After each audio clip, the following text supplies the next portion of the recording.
Good afternoon, Chaos. This is Heck Kalatos again, your friendly Legion's leader.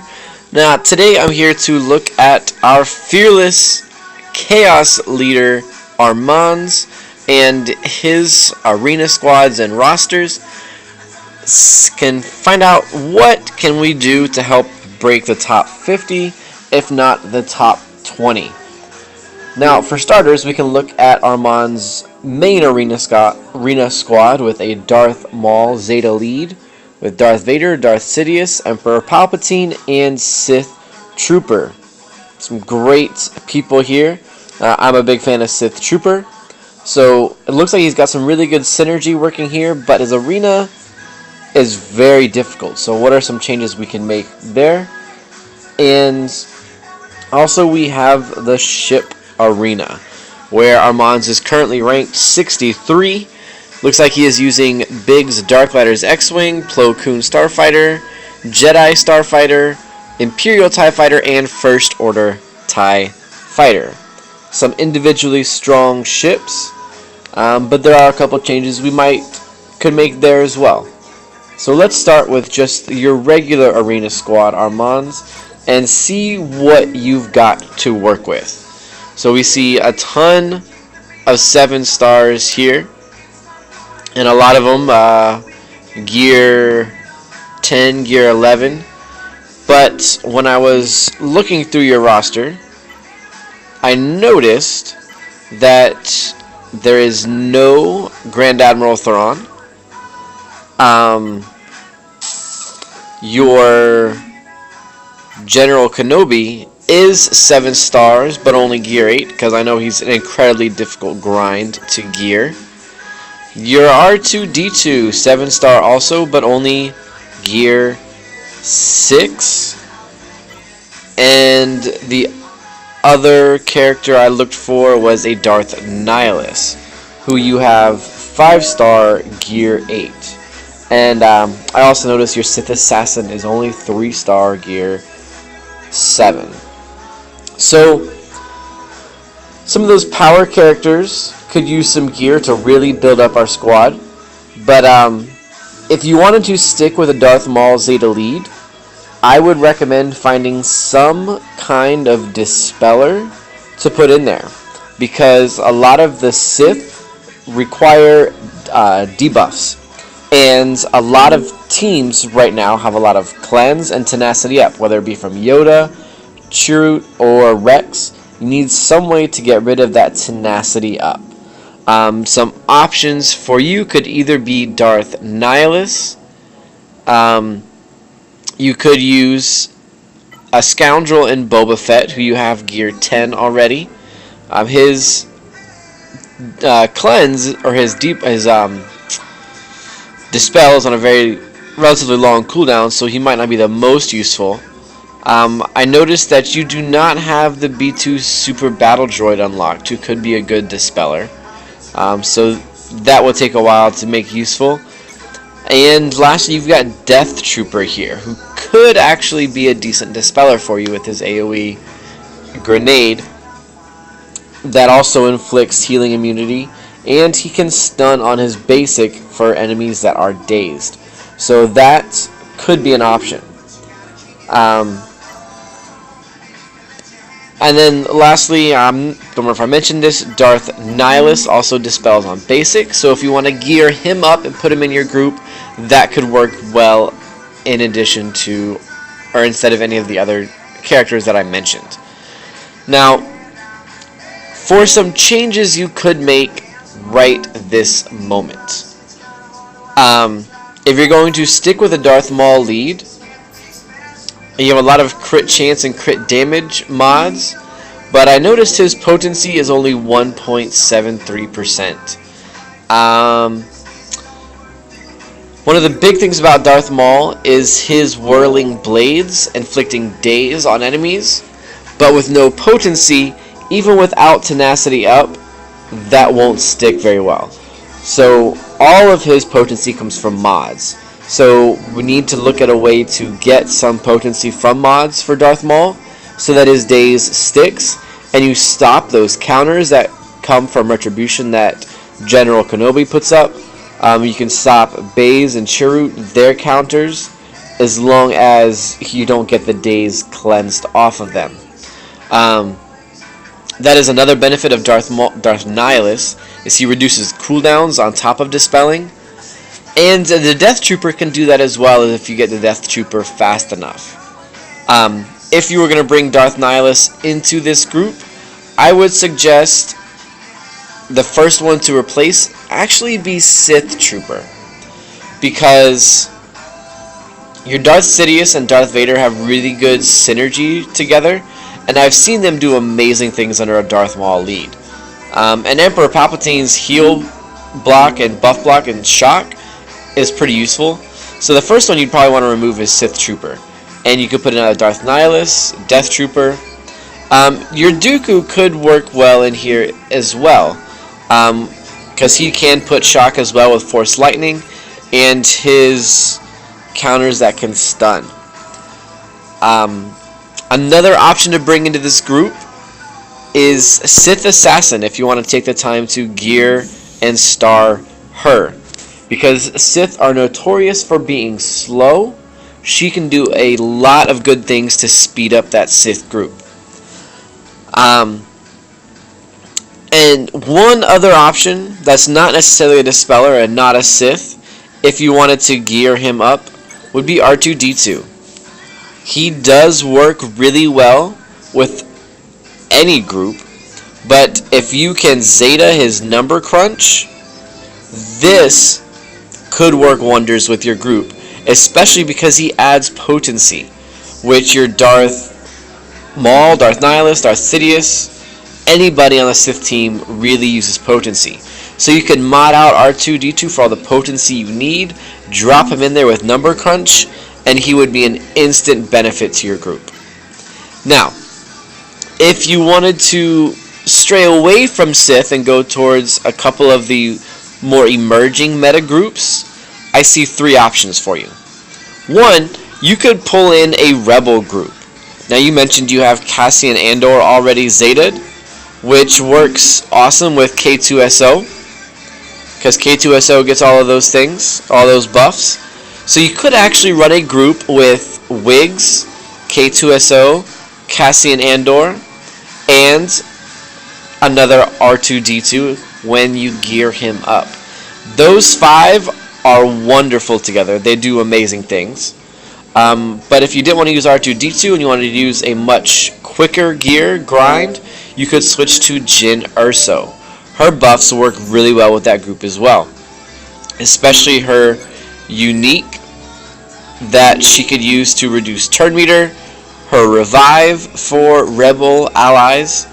So there's a lot of good things that Jyn Erso could bring to that group. But your Queso and Wiggs combo with either Jyn or R2-D2 could work really well for you. One of the other groups that I saw is a really popular up-and-coming Jedi group. Now, this would require you to finish gearing your General Kenobi and putting a Zeta on Qui-Gon Jinn. If you used a Qui-Gon Jinn lead with Grandmaster Yoda, whose battle meditation could use a Zeta as well, though he doesn't necessarily need it for this group. Qui-Gon Jinn, Grandmaster Yoda, General Kenobi. A typical addition to that group is Jedi Knight Anakin, who you don't have geared right now, so you could possibly drop in Aayla Secura and Ahsoka Tano. But the absolute meta of that group does require Jedi Knight Anakin and R2-D2 as well.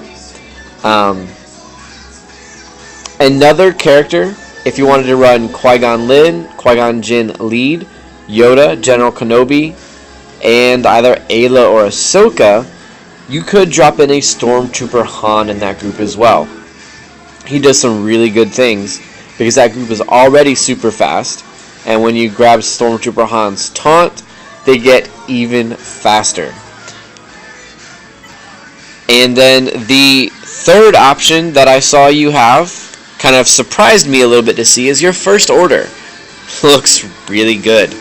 And you have Kylo Ren's unique Unstoppable Zetaed, you already have the Phasma lead Zeta, so she does awesome things.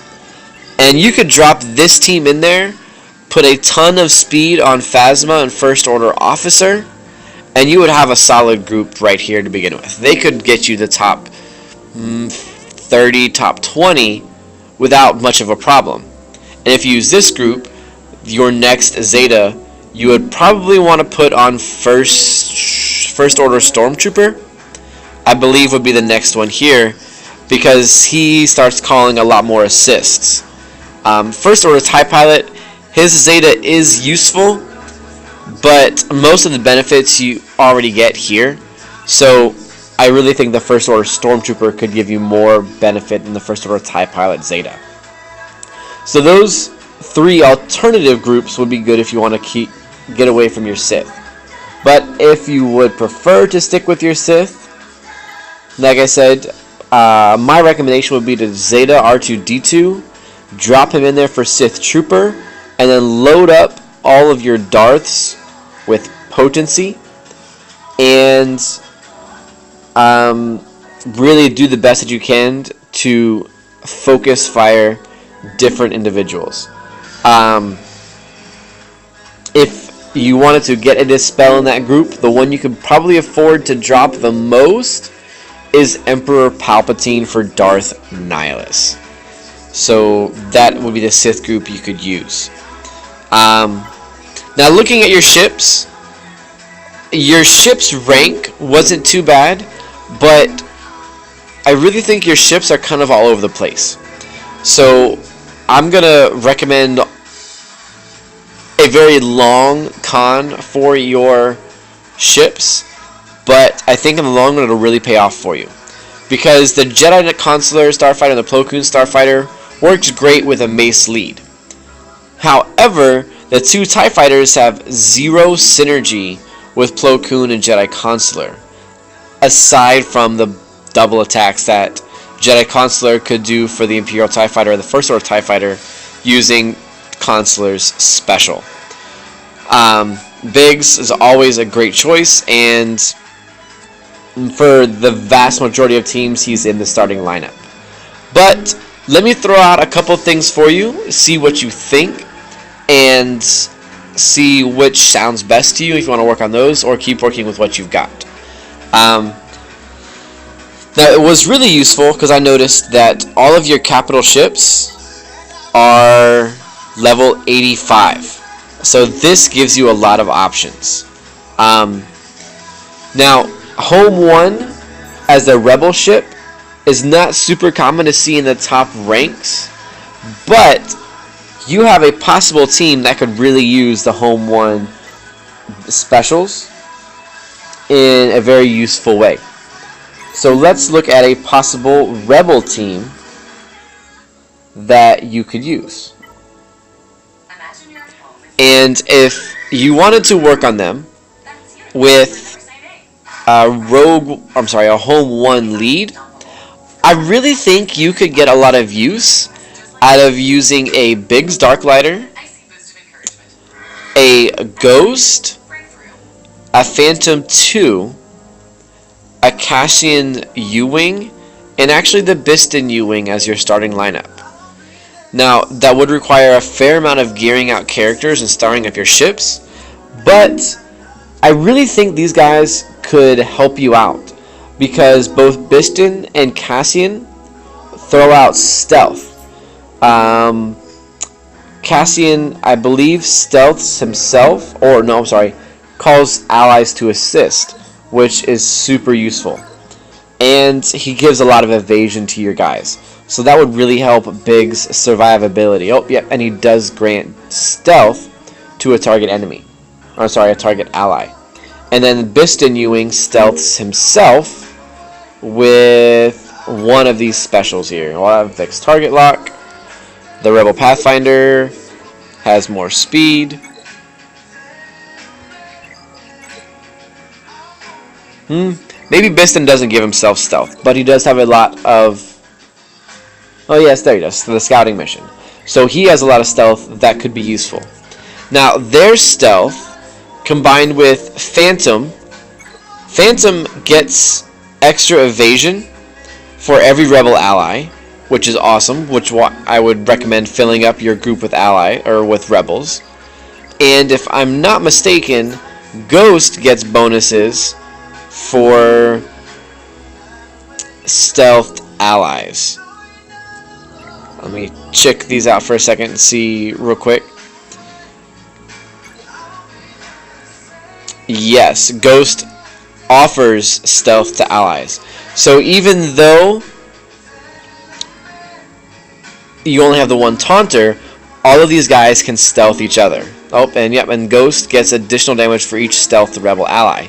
So those 4 allies being stealthed would be awesome in that group. So Cassian's U-Wing, Biston's U-Wing, Phantom 2, Ghost, and a Biggs Dark Lighter starting lineup could actually work super well. Now, given that all of those guys have stealth or can be stealthed, your Biggs Dark Lighter is going to die first. So your first reinforcement with that group, you would probably want to use the Scimitar. His Scimitar also grants stealth, so you're really buffing all those guys that get benefits from stealth.